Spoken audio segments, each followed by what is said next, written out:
ایک جج صاحب اپنی بیوی کو طلاق کیوں دے رہے تھے؟ دل کو دہلا دینے والی کہانی، دل کو جھنجھوڑنے والی کہانی آج میں آپ سبوں کو سنانے والا ہوں، اور یہ کہانی ایک دم سچی ہے، بالکل سچی ہے، چونکہ ایک بھائی صاحب نے آج ہی مجھے بھیجی ہے۔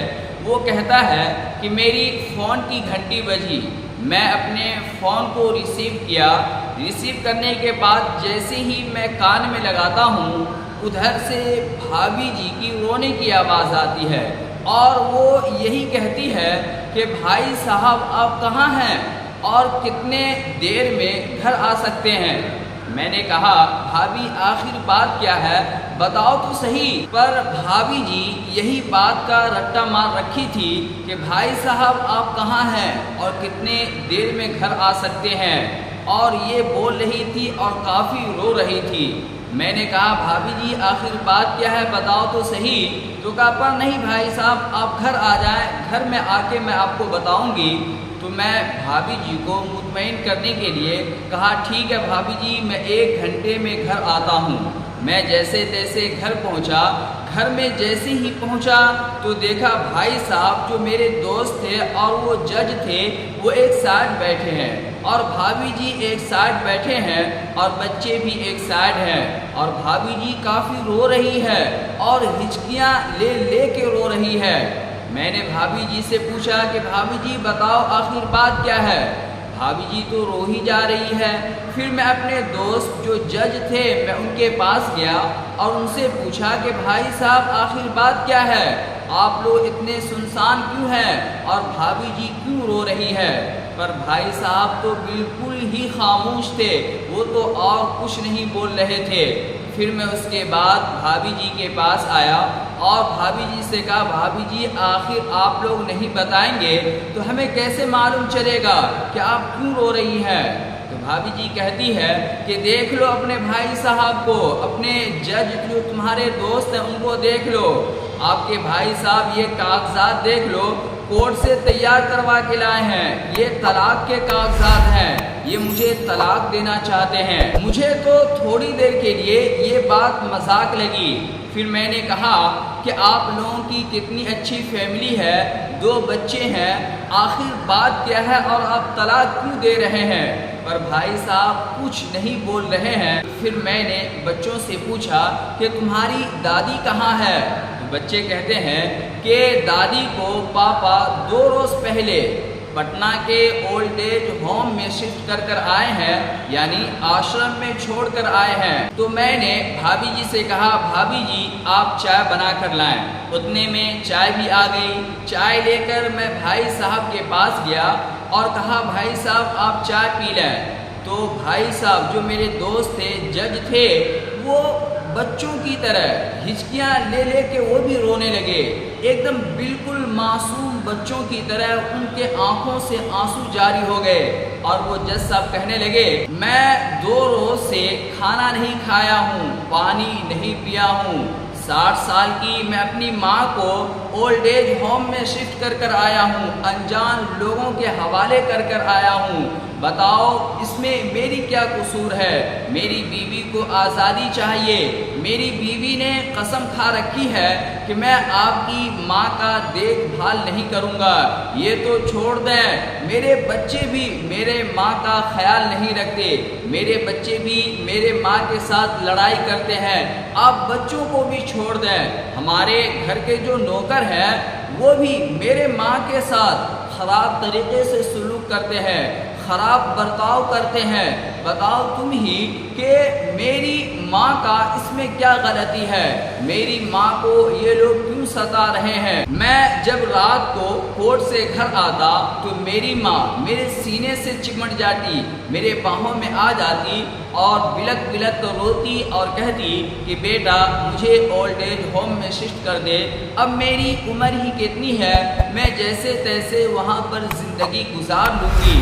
پر میں اپنی فیملی کو سمجھانے کی لاکھ کوشش کیا، پر میری فیملی نہیں مانی بات کو، میری ایک بھی بات نہیں مانی، اور میری بیوی کو چونکہ آزادی چاہیے تو میں آج اپنی بیوی کو آزاد کرنا چاہتا ہوں۔ جب میں 2 سال کا تھا تو میرے باپ کا، میرے والدین کا انتقال ہو گیا، وہ مجھے اور میری ماں کو ہمیشہ ہمیشہ کے لیے چھوڑ کر اس دنیا سے چلے گئے۔ پھر اس کے بعد میری ماں نے دوسرے کے گھر میں جا کر برتنوں کو صاف کر کر، دوسروں کے کپڑوں کو دھو کر مجھے پڑھایا اور آج اس قابل بنایا کہ میں ایک جج ہوں۔ لوگ کہتے ہیں کہ جب تو چھوٹا تھا تو تیری ماں ایک لمحے کے لیے تجھے اکیلا نہیں چھوڑتی تھی، اور جب میرا انٹر کا ایگزام تھا تو میری ماں مجھے پوری رات پنکھا کرتی رہی تاکہ میں اچھے سے پڑھ سکوں، میرے نمبرات اچھے سے آئے۔ آج دیکھ لیں اسی ماں کو میرے وجہ سے اس گھر میں اتنی پریشانیاں ہیں۔ میری ماں اپنی پریشانیوں کو پریشانی نہیں سمجھا، اپنی بیماریوں کو بیماری نہیں سمجھا، یہاں تک کہ محنت و مشقت کرنے کے بعد میری ماں مجھے پڑھایا، اور پڑھانے کے بعد آج اس قابل بنا دیا ہے کہ آج میں جج ہوں۔ لیکن دیکھ لیں کہ میری ماں کا آج کیا حال ہے۔ میری بیوی نے قسم کھا رکھی ہے تو میں آج ان کی قسم کو پوری کر دیتا ہوں، اور میں جتنی بھی میرے پاس پراپرٹی ہے، جتنے بھی میرے پاس جائیداد ہیں، میں یہ سارے جائیداد میں اپنی بیوی کے نام کر دوں گا۔ اور رہی بات بچے کی، تو جس طریقے سے میں پلا بڑھا میرے باپ کے گزرنے کے بعد، ویسے یہ بچے بھی پل بڑھ جائیں گے اور میں جا کر اولڈ ایج ہوم میں اپنے ماں کے ساتھ زندگی گزاروں گا۔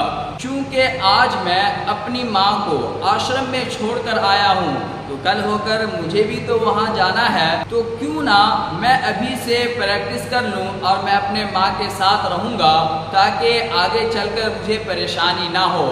بھائی صاحب یہ جیسے بات سنتے ہیں، ڈرائیور کو کہتے ہیں کہ فوراً گاڑی نکالو، گاڑی نکال کر فوراً جاتے ہیں آشرم میں، اور جا کر دربان کا جج صاحب پیر پکڑ لیتے ہیں اور کہتے ہیں کہ میں نے اپنی ماں کو 2 دن پہلے یہاں پر چھوڑا تھا، آپ انہیں بلا دیں۔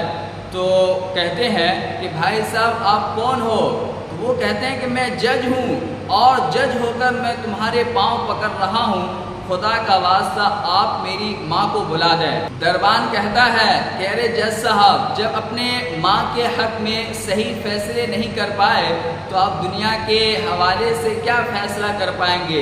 یہ تانا دے کر دربار ان سبوں کو وہیں پر چھوڑ کر چلے گئے۔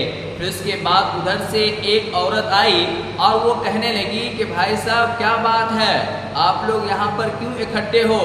وہ کہتی ہے کہ میری ماں اس آشرم میں ہے، آپ ہماری ماں کو بلا دیں، میں اپنی ماں کو لینے آیا ہوں۔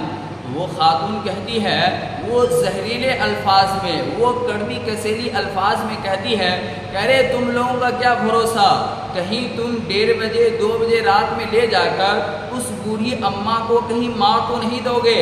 اگر تم اس بوڑھی اماں کو مار دو گے تو میں اپنے رب کے پاس یہ چہرہ کیسے دکھا سکوں گی؟ بہرحال وہ وہاں پر اندر لے گئے، اور لے جانے کے بعد اس کے ماں کے روم میں لے گیا تو اس کے ماں کے روم میں کچھ بھی نہیں تھا، اور اس کے ماں کے بغل میں جیسے چھوٹے بچے کو ماں پاجر میں لے کے سلاتی ہے، گود میں لے کے سلاتی ہے، وہ بوڑھی اماں اپنی فیملی کی فوٹو کو لے کر ویسی ہی سو رہی تھی۔ جیسی ہی جج صاحب دیکھتے ہیں فوراً ماں سے چمٹ جاتے ہیں اور ماں کا گلے پکڑ کر رونا شروع کر دیتے ہیں۔ پھر وہاں پہ جتنے بھی بڑے بزرگ تھے ان سبوں کے آنکھوں میں آنسو آ گئے جب ان نظاروں کو دیکھا۔ پھر جب آنے لگے تو اس آشرم میں، اس اولڈ ایج ہوم میں جتنے بھی بزرگ تھے وہ سب مل کر اس بوڑھی اماں کو گیٹ تک چھوڑنے کے لیے آئے، اور جیسے ہی آئے تو ان سبوں کے دلوں میں، ان سبوں کے دماغ میں، ان سبوں کے ذہن میں یہی ایک خیال خیال تھا کہ کاش میری بھی اولادیں آتی اور مجھے اولڈ ایج ہوم یعنی آشرم سے نکال کر مجھے بھی اپنے گھر لے جاتی۔ یہ سوچ کر جتنے بھی بڑے بزرگ تھے وہ سب آئے گیٹ تک چھوڑنے کے لیے۔ پھر اس کے بعد آ کر گاڑی میں بیٹھے، ماں بیٹے گلے ملے۔ اس کے بعد بیوی اور بچے اپنے آپ میں پچھتا رہے تھے اور یہ کہہ رہے تھے کہ میں کاش کہ پہلے ہی سمجھ جاتی کہ میرے ہسبینڈ کا، میرے شوہر کا خوشی کس چیز میں ہے۔ کاش کہ اگر ایسا میں سمجھ لیتی تو مجھے آج یہ دن دیکھنا نہ پڑتا۔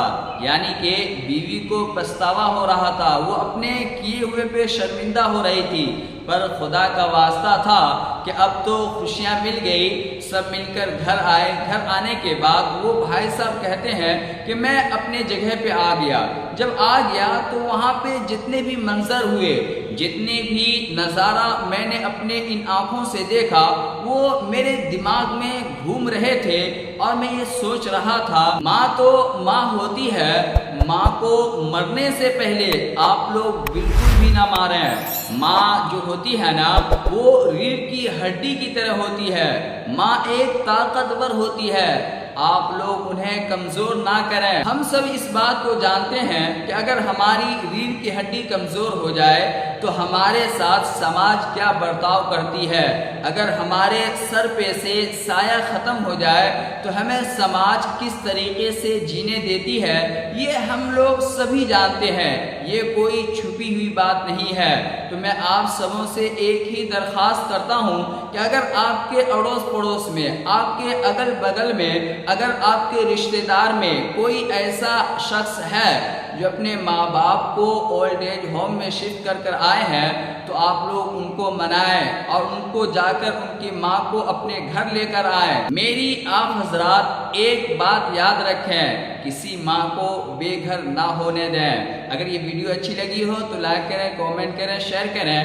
پھر ملتے ہیں اگلی ویڈیو کے ساتھ۔